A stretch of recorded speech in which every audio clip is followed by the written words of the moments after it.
Hello friends, welcome back. आप सभी का बहुत बहुत स्वागत है अभी के इस वीडियो में। अभी के इस वीडियो में हम लोग बात कर रहे हैं बिहार के शिक्षक नेता आनंद कौशल की और उनके द्वारा उठाए गए बड़े कदम की। तो जैसा कि आप सभी को पता ही है कि हाल फिलहाल में ही इनके द्वारा सुप्रीम कोर्ट में एक केस किया गया था, जहां पे इनको जो है बहुत बड़ा हार देखने को मिला, जिसके बाद इन्होंने यहां पर एक दूसरा रास्ता चुनने का निर्णय लिया, जिसमें यहां पर शिक्षकों की बातों को डायरेक्ट बिहार के शिक्षा मंत्री, मुख्य सचिव, उसके बाद अपर मुख्य सचिव सभी को जो है वो पत्र लिख करके उन सारी बातों को रखने की बात की है। अगर ये सारा कुछ लागू हो जाता है तो शिक्षकों का निश्चित तौर पर प्रमोशन होगा, साथ ही साथ उनको ऐच्छिक ट्रांसफ़र भी मिलेगा और वेतन में ज़बरदस्त बढ़ोतरी, यानी कि लगभग 90,000 के आस-पास या उसके पार जो है यहाँ पर नियोजित शिक्षकों का वेतन होगा। तो ये सारा कुछ जो है यहाँ पर प्रक्रिया हो सकता है। इसको लेकर के इनके द्वारा जो पत्र लिखा गया है, चलिए हम लोग उसको डिटेल्स में समझते हैं।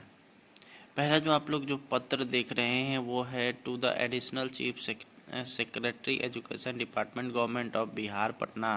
यानी कि ये एसीएस साहब को लिखा गया है। Regarding compliance of honourable high court order and judgement date 2 April 2024 passed in CWJC number 2382 of 2024 Bihar Panchayat Nagar Prarambhik Shikshak संघ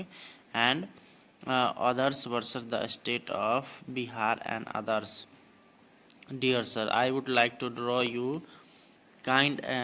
kind attention to above mentioned judgment order। यहाँ पे ऑर्डर जो यहाँ पे 2/4/2024 को जो यहाँ पे आया था, उसी का जो है पारा 60 के बारे में इनके द्वारा बताया जा रहा है। क्या we make it clear that the experience as carried out by the state in counting the new teacher and making regular appointments of exclusive teacher would have to comply with the provision of section 23 of RTE act 2009, यानी कि यहाँ पे 2000 section 23 जो है वो RTE act 2009 का उसके अनुसार करना है, यानी कि उनको जो है अगर बात करिएगा तो सेवा निरंतरता का लाभ मिले। उसके बाद अगला यहाँ पर इसके आगे देखिएगा तो in this regard the following submission of to be submitted that is submitted that RTE act 2009 is the special law enacted to regulate the elementary education class 1 to 8। दूसरा है कि that is provision of section 23 of RTE act 2000 से about the qualification for appointment and terms and condition of service of teachers. The sub section 3 of section 38 says that every notification issue under the section 2023 by the central government। उसके बाद यहाँ पर है कि that is the submitted that sub section 1 and 2 of 23 of RTE Act 2000 say about qualification of teacher, the नियोजित teacher have the qualification and work experience as that of the regular teacher, therefore designation shall be teachers in the place of नियोजित teacher as per act। उसके बाद यहाँ पर आगे देखिएगा कि that is the further submitted that sub section 3 of section 23 of RTE act says that the salary and allowance payable and terms and condition of service of teachers shall be such as may be prescribed further the experience of power conferred by section 38 of RTE Act 2009 and central government made rules RTE rules 2000 wide notification on GSR। यानी कि इसको अगर आप लोग details में देखिएगा तो यहाँ पर आप लोग को RTE एक्ट 2009 के बारे में बताया गया है, जिसमें कुल मिलाकर के अगर आपको बताया जाए तो इसमें आप लोग को सेवा निरंतरता, ऐच्छिक स्थानांतरण, प्रमोशन और साथ ही साथ वेतन जो है रेगुलर करने की बातें हो रही हैं, क्योंकि नियोजित शिक्षकों को भी जो है मूल शिक्षक के समान सारी योग्यताएं हैं और यहाँ पे सिर्फ और सिर्फ इनकी बहाली में सरकार के द्वारा यहाँ पे अगर बात करिएगा तो गोल मटोल तरीके से घुमाया गया था। बाकी सारा प्रक्रिया लगभग वही है जो कि मूल शिक्षकों का है। Hello friends, welcome back. आप सभी का बहुत बहुत स्वागत है अभी के इस वीडियो में। अभी के इस वीडियो में हम लोग बात कर रहे हैं बिहार के शिक्षक नेता आनंद कौशल की और उनके द्वारा उठाए गए बड़े कदम की। तो जैसा कि आप सभी को पता ही है कि हाल फिलहाल में ही इनके द्वारा सुप्रीम कोर्ट में एक केस किया गया था, जहां पे इनको जो है बहुत बड़ा हार देखने को मिला, जिसके बाद इन्होंने यहां पर एक दूसरा रास्ता चुनने का निर्णय लिया, जिसमें यहां पर शिक्षकों की बातों को डायरेक्ट बिहार के शिक्षा मंत्री, मुख्य सचिव, उसके बाद अपर मुख्य सचिव सभी को जो है वो पत्र लिख करके उन सारी बातों को रखने की बात की है। अगर ये सारा कुछ लागू हो जाता है तो शिक्षकों का निश्चित तौर पर प्रमोशन होगा, साथ ही साथ उनको ऐच्छिक ट्रांसफ़र भी मिलेगा और वेतन में ज़बरदस्त बढ़ोतरी, यानी कि लगभग 90,000 के आसपास या उसके पार जो है यहाँ पर नियोजित शिक्षकों का वेतन होगा। तो ये सारा कुछ जो है यहाँ पर प्रक्रिया हो सकता है। इसको लेकर के इनके द्वारा जो पत्र लिखा गया है, चलिए हम लोग उसको डिटेल्स में समझते हैं।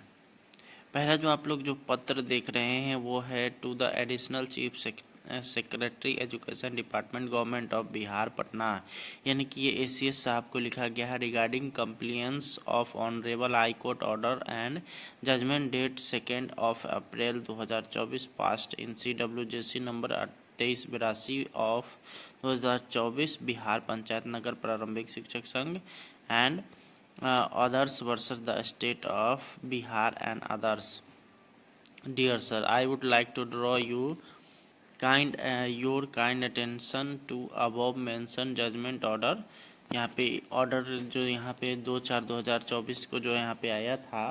उसी का जो है पारा 60 के बारे में इनके द्वारा बताया जा रहा है क्या, we make it clear that the experience as carried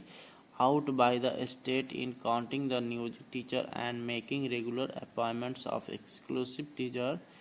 would have to comply with the provision of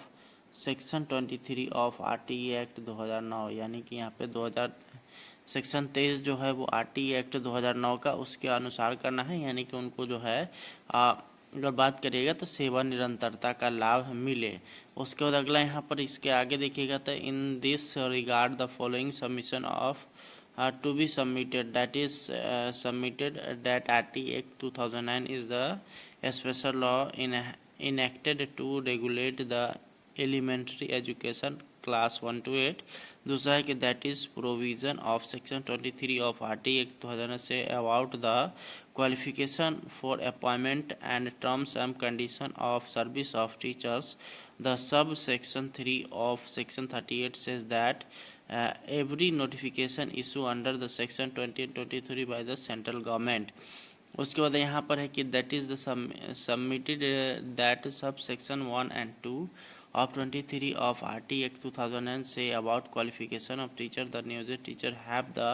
qualification and work experience as that of the regular teacher. Therefore, designation shall be teachers in the place of new teacher as per act. उसके बाद यहाँ पर आगे देखिएगा कि that is the further submitted that sub section 3 of section 23 of RTE Act says that the salary and allowance payable and terms and condition of service of teachers shall be such as may be prescribed further the experience of power conferred by section 38 of RTE Act 2009 and central government made rules RTE rules 2000 wide notification on GSR। यानी कि इसको अगर आप लोग details में देखिएगा तो यहाँ पर आप लोग को RTE एक्ट 2009 के बारे में बताया गया है, जिसमें कुल मिलाकर के अगर आपको बताया जाए तो इसमें आप लोग को सेवा निरंतरता, ऐच्छिक स्थानांतरण, प्रमोशन और साथ ही साथ वेतन जो है रेगुलर करने की बातें हो रही हैं, क्योंकि नियोजित शिक्षकों को भी जो है मूल शिक्षक के समान सारी योग्यताएं हैं और यहाँ पे सिर्फ और सिर्फ इनकी बहाली में सरकार के द्वारा यहाँ पे अगर बात करिएगा तो गोल मटोल तरीके से घुमाया गया था। बाकी सारा प्रक्रिया लगभग वही है जो कि मूल शिक्षकों का है।